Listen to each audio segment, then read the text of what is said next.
In this video, Lancaster Insurance is sponsoring a video about my Daewoo Matiz.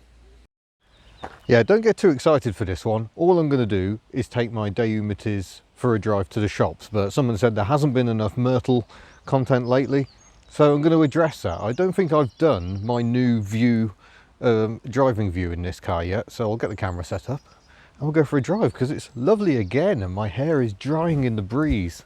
Oh, marvellous. Incidentally, people do ask about my kit, and this is a vacmounts.com free sucker mount with a cheap eBay mobile phone holder attached to it. It's a standard sort of tripod mount there for mounting your camera directly to. I bought it years ago, but I found the cameras I had were too big and too wobbly, so it's only when I had the brainwave of using the mobile phone adapter that this thing really started to work for me. But it's a really good solid mount, and yeah, good security. You know, it's probably not going to fall off because even if one of the suckers comes free, there's another two. I think they're about 30 odd quid. Chap was from Poland, I think, and was living in Aberystwyth at the time, so I managed to get it locally, and yeah, it's been nice to rediscover it and use it, because these little mobile phone holders, and I've got various ones, they always have a bit too much shake going on, so that's what I'm using for that. Sound is another consideration. I have a wired microphone that you've probably seen in the photos, complete with this little fluffy cover. I think these are about 7 or 8 quid on eBay. Again, I did have a really nice Rode one which was much more expensive, but I managed to lose that because I'm an idiot, so I bought 3 of these little cheap ones, so I've normally got one of those to hand as well. And I'm speaking to you from my Samsung Galaxy, and perhaps I'll talk about the gimbal when we get back from the shops as well, but that's not here. I need to go shopping. I don't want to leave it too late. It's bank holiday Monday. It's going to be madness, and yeah, let's go for a drive. I might need to sit in the front maybe. Well, here we go.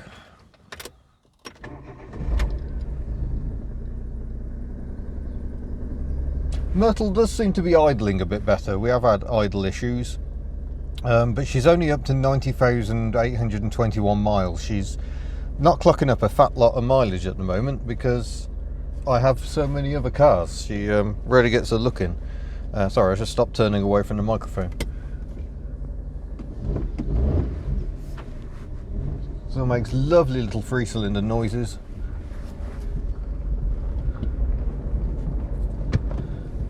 And oh, I might just demonstrate the wipers because she's a bit dusty. There we go. Really nice wipers, and there's a little shelf just below the windscreen, and that works really well at directing the airflow over the wipers, so you don't get stuff coming back up the screen. It's a remarkably pleasant touch. I'm still hoping to do Nipper versus Matiz, but yeah, that ain't happening at the moment. I need to fix the Mazda today as well. That's something that needs to happen. Right, now we're away from the house, you can come with me. Yes, that is a temporary mirror. The actual mirror is on the back seat, which is obviously the natural place for an interior mirror to be. Let's go.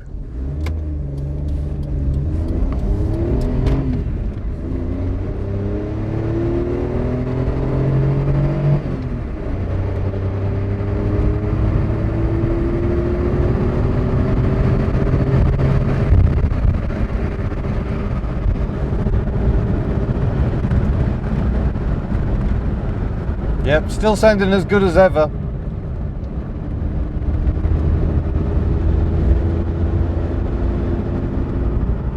I just love the noise this car makes. What I love less is the handling. It's not great. The steering is, I mean, it's power steering, which is completely unnecessary, but they've really made it very sensitive.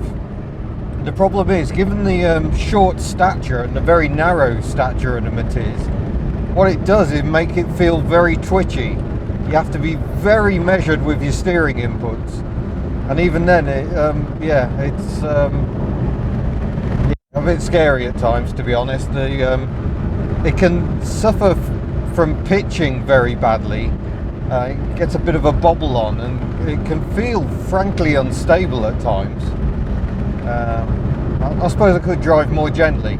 It is a city car, but that's not my nature. We are currently doing about 60 miles an hour.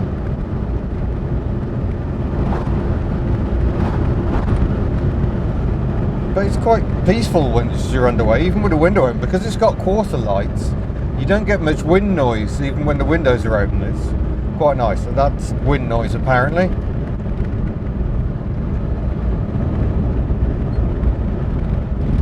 There's nowhere for me to rest my clutch foot, so that gets a bit annoying on a longer journey, as does the woeful ride and the terrible seats. I mean, the ride's not bad on these roads, because in mid-Wales they seem to spend an amazing amount on roads, so the roads are in lovely condition. But when I went down to South Wales, oh gosh, it was painful, to be honest. You don't want to hit bumps in this car.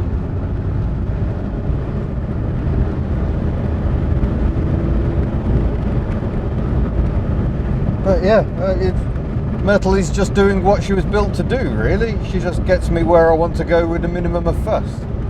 It's just that I've decided that I don't want to go too far in this car. But the other problem is, this is pretty much an unsellable car.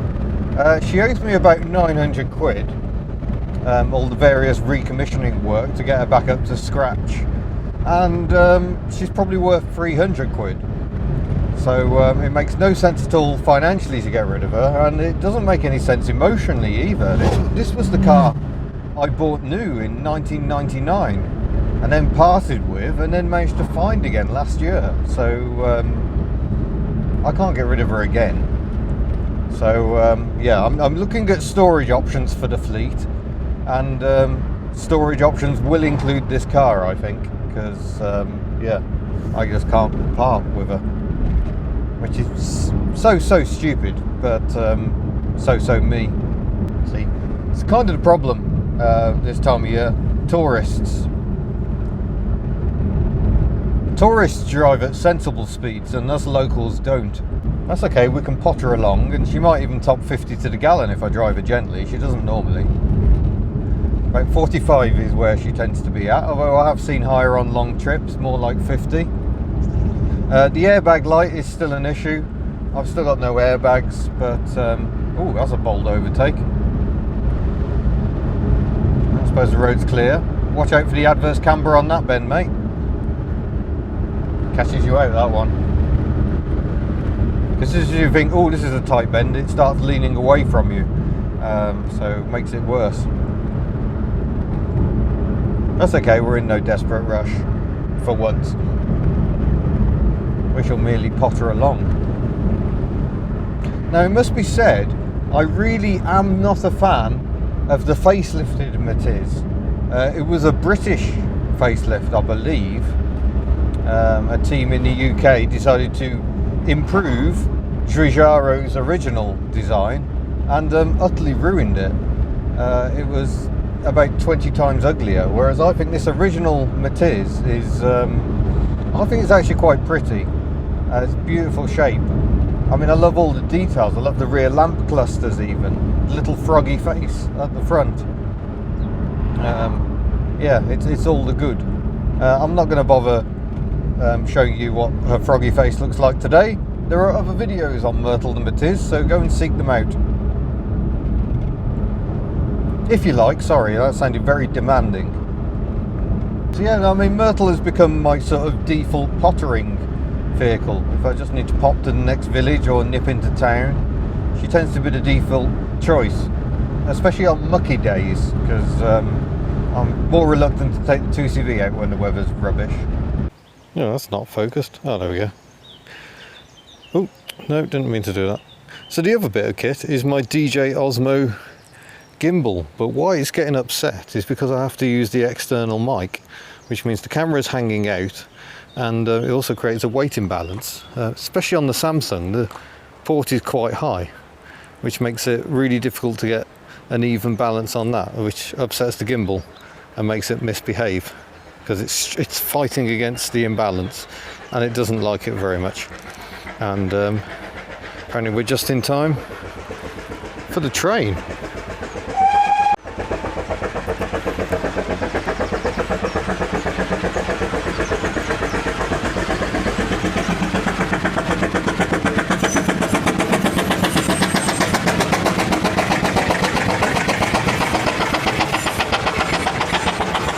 So yeah, that's the train. This is my not very happy gimbal. I might need to find another solution.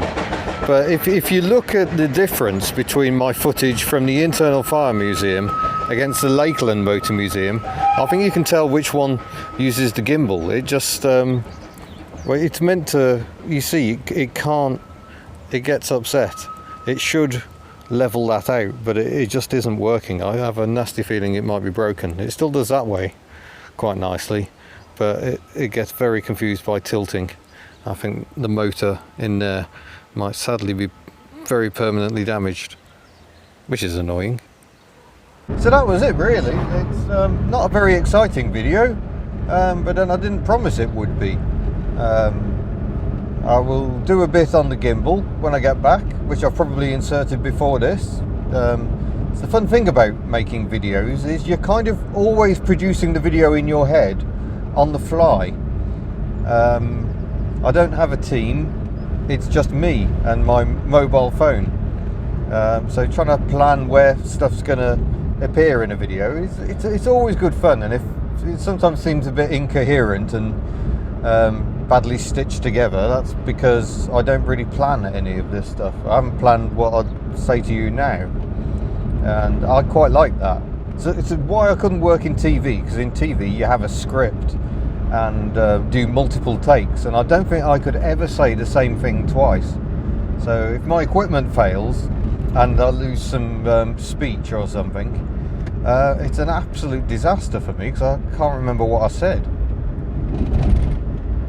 And I'm much the same way with music. I've just got hold of a loop station that a friend has lent me, and it's brilliant. I can make what I think are fantastic tunes, but don't ask me to repeat them. Same with a piano as well. I can sit at a piano and knock a tune out sometimes if the vibe is good, but I can't repeat it. If someone goes, "Oh, what was that tune you played last week?" Yeah, I just kind of do it, and it's very much the same with the videos. You just get my random mouth noise, and it's very pleasing that so many of you seem to enjoy my random mouth noise, so thank you very much. So just before I wrap up, I'll just mention again the Patreon page. Not compulsory, but go and take a look and support if you wish. So yeah, I'm rambling. There's Patreon, there's the Hubnut store, which you can find at hubnut.org. You buy all the goodies, and yeah, and that's it. Don't forget, subscribing helps if you can. You probably can't if you're watching on a TV, although I think you can link your account to it. Don't ask me how. I'm not very good with technology, especially TVs. I've reached that age where I just get baffled. So yeah, you can subscribe, you can like videos, you can comment. All that helps Google think all these videos of interest, we might show them to someone else. So yeah, thank you for all previous comments, and the number of likes I get versus dislikes is frankly astonishing, and I'm very grateful for that. But we shall continue our bimble into town. We shall get George the biscuits he's been shouting that he apparently needs. He's become such a diva since he became an internet star. And yeah, we shall see you in a future video. You're too far away for Pachu, so you're going to have to make do with a growl.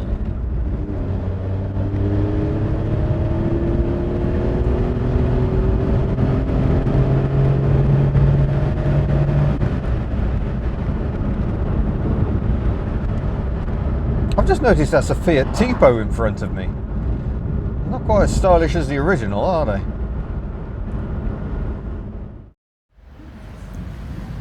Unexpected paint job. Blimey.